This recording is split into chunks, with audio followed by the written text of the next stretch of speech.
There is outrage over how a draft of a U.S. Supreme Court opinion regarding Roe versus Wade came out. The news broke after Politico said it obtained and verified the draft, but it has not been independently authenticated. Analysts say it's unprecedented breach of Supreme Court secrecy and confidentiality.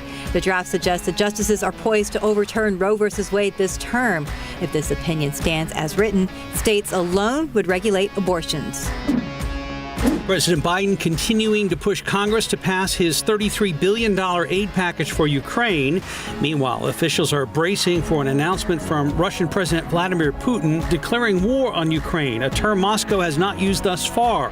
It would allow Putin to send more recruits to the front lines.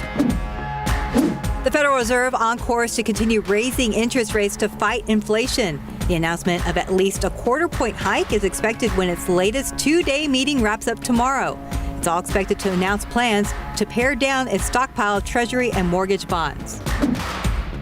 Millions of Americans facing the threat of tornadoes in the Great Plains. Nature's fury caught on camera as a new threat of strong tornadoes and large hail is looming over the Great Plains through tomorrow.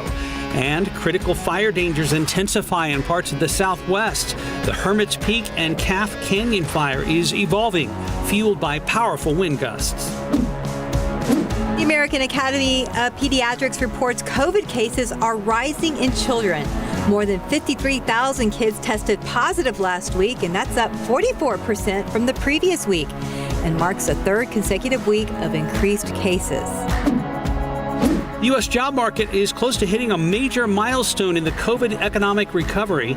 According to Fitch Ratings, the labor force has nearly regained all the positions lost during the pandemic.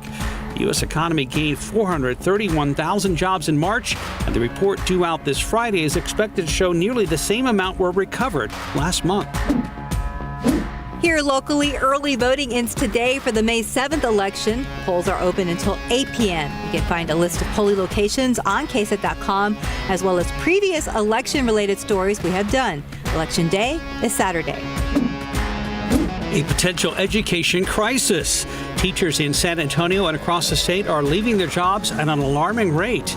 Data analyzed by the Texas Tribune shows a 60% increase from 2021 to this school year in the number of teachers who are breaking their contracts and leaving their jobs before the end of the school year.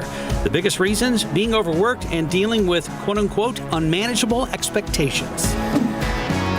San Antonio Spurs are reportedly eyeing Austin and Mexico for possible home games over the next two seasons.